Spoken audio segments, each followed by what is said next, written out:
Hello, friends, and welcome to another episode of the This Is Gonna Hurt podcast with Jay Gordon Duncan, where we are here to help you create a better you. Hi, friends, how are you? Thank you so much. First of all, there was a great response to the relaunch of the This Is Gonna Hurt podcast last week. We have focused on This Is Gonna Hurt, focusing on personal growth. And then Wednesdays, Capitalize Your Best podcast is on business and marketing growth. And if you notice, I am completely decked out obnoxiously in all my Boston Marathon gear. I'll explain that in a minute. But right now, again, thank you so much, everyone who tuned in, the new likes, the new subscribes, the new reviews. All those things mean so much. And I'm excited about the new vision of things.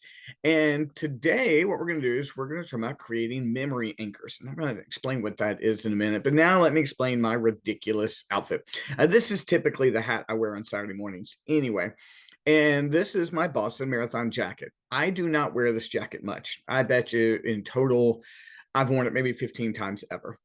When you qualify for the Boston Marathon and you get in and you get to run, you can order one of these jackets. Now, you can order a jacket for not if you don't go, but there's sort of a taboo about it. You're only supposed to purchase them and wear them if you've qualified and run.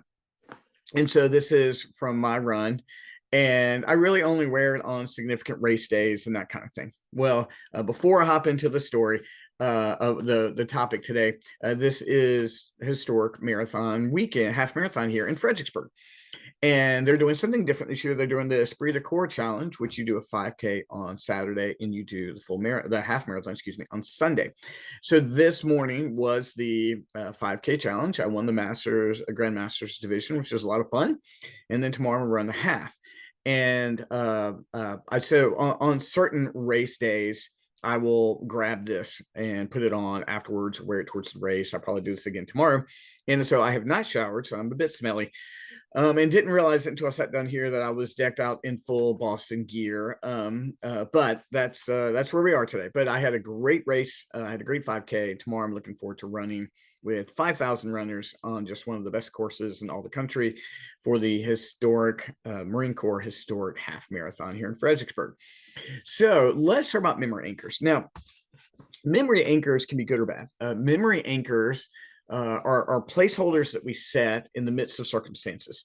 And when you're going through joyful things, you've got these memory anchors. You're like, oh, looking back, these few things really, it's really set apart for me. You might remember significant vacations or significant life events that when you think back about something, it's the thing that pops in your mind first. Now, when you go through trauma, that happens as well. And what I want you to do is I would like for us to think about the idea of memory anchors in our trauma that we can use to build upon. Okay. And this takes work. This might take work of a counselor, might take work as with a confidant, or it's just going to take a lot of mental work. So I'll give you an example. I'm going to share some memory anchors in my epilepsy journey. There's a couple of them. I'm always on my epilepsy journey, but there was that intense period of time from the end of 2012 until around 2016 where things were just really, really tough. And for example, I remember the very first time I had awareness that I had a seizure. I didn't know it was a seizure, but it's the first time I had recognition of what it was. And that was on Father's Day of 2012 after my father passed. Amy noticed that I was kind of not with it. And that was something new. I remember when my seizures really set in, and I was leading a Bible study for church, and I was sitting in a room and there were about 10 people, and I'm guiding a conversation about the book of the Bible. And I remember sitting in the room going, I have no idea what's going on. I'm not tracking any of these conversations. I'm in charge of this conversation. And I was terrified. It was like just a moment of terror. Like I could not remember what was going on. I could not track the conversations. I remember another one where I was consulting with an eye doctor, and I had a seizure at the front desk that I think only one or two people noticed, but I had one there. And then I remember running. I was trying to run in, at that time, our apartment complex parking lot, and I couldn't run 1 mile.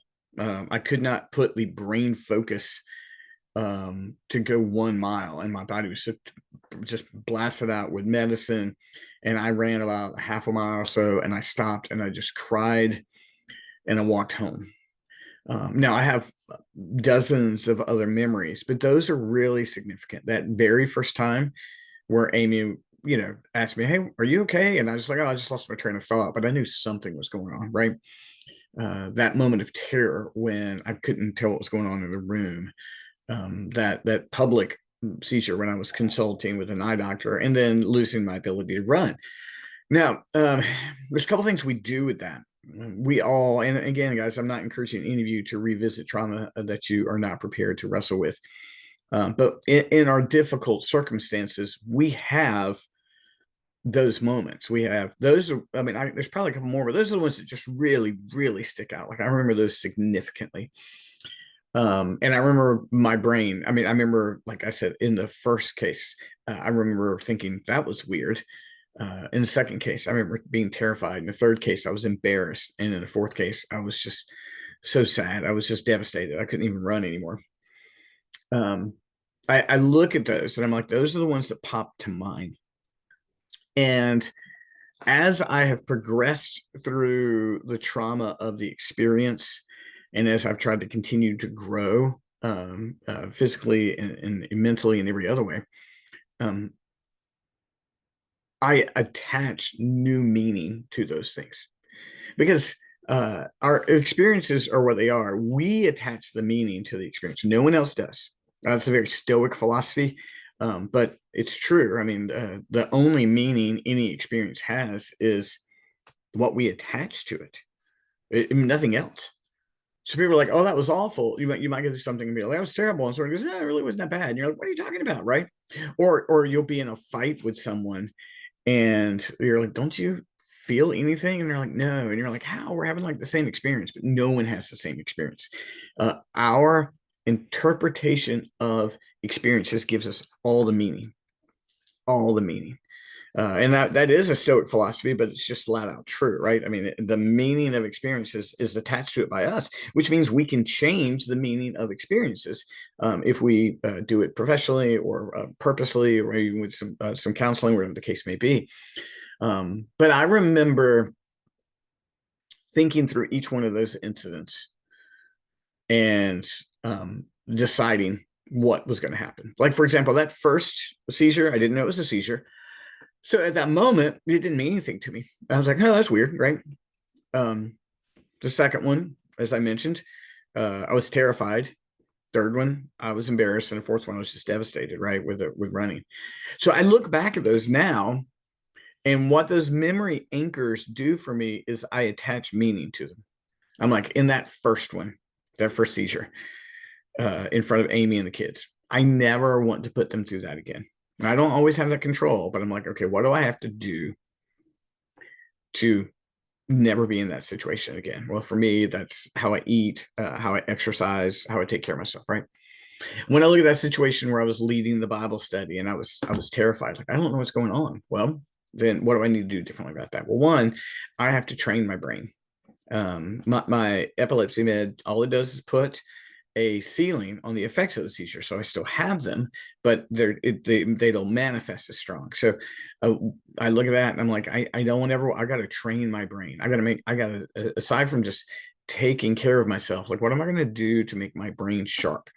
And so that's why I do certain mental exercises. That's why there's times where I do everything I can not to look at my phone to think through things, or I process, I make my brain process things. So I do that when I'm running. Sometimes I'm like, okay, I need to think through how this very public event is going to go, and I'll rehearse while I'm running because I want to be in that situation and I don't want to go through what I went through again. That memory anchor takes on a new meaning. That situation, I was embarrassed. I share my epilepsy journey for lots of reasons. One, I want people to feel comfortable if it ever happens. Two, I'm not going to be embarrassed anymore. This is something I live with and something I walk through. And three, I want to remove stigma. I just, as a quick note, I was at a week or two ago when I was at the Metallica concert. I was hanging out with some people pre-show, and my epilepsy came up. And this question rarely gets asked, but there was someone there, and he said, what should we do if you have one? And I was like, you know what? Thank you. That means a lot. That question is very rarely asked. And then I explained, you're not going to have to worry about anything, but here are the signs and that kind of thing.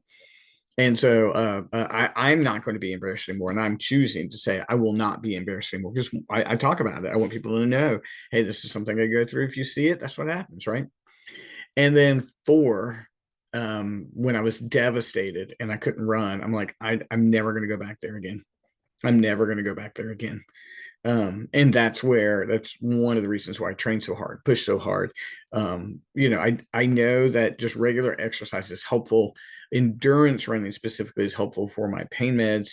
But I'm going to compete. I'm going to get better because I don't want to go backwards. I have a driving sense to always go forward physically, even though I'm getting older. And so what I've done is I've taken those four memory anchors and I've attached meaning to them, right? That I was so confused that first time, and that second time I was terrified, and third time I was confused, I was embarrassed, and fourth time I was just devastated. I'm going to attach the meaning to those things, and the meaning is those things are going to drive me towards action and being healthy. So again, friends, I don't want any of you guys to walk through any trauma that you have not dealt with, but now that you're on the other side of it, and if these thoughts are in your brain, then you attach new meaning to them and make them a memory anchor for something that's good. Because if you're not attaching good meanings to difficult circumstances, you're probably doing by natural attaching poor meanings, and it's going to have an effect on you. So this is something I'm going to talk about more in the future. But when you find yourself thinking through specific events over and over and over again, you determine how that's going to affect you. You determine the meaning of that for you. Only you can, because that's what we do. We're the only interpreters of our own experiences. You take those memory anchors, you turn them into something positive, and then what you'll see over time is it's transformative as you walk through that. So I hope this has been encouraging. It's a little bit different. I'm excited about this new direction of the This Is Going to Hurt podcast. If you're hearing this and it is before Tuesday the 20th, we are having a Capitalize Your Best Life seminar here in Fredericksburg, Virginia. If you're local, I'd love for you to join us. It's called Noble Purposes and Common Places. And you'll find that registration at capitalizeyourbest.com/thrive. And that is Tuesday at 2 p.m. And so I'd love to see you. That is in person only. But guys, thanks for tuning in. I hope you have an absolutely incredible day. And I look forward to seeing you again next week. And tune in Wednesday for the Capitalize Your Best podcast, where we're talking about business and marketing. And we'll talk soon. Thanks, friends. Bye-bye.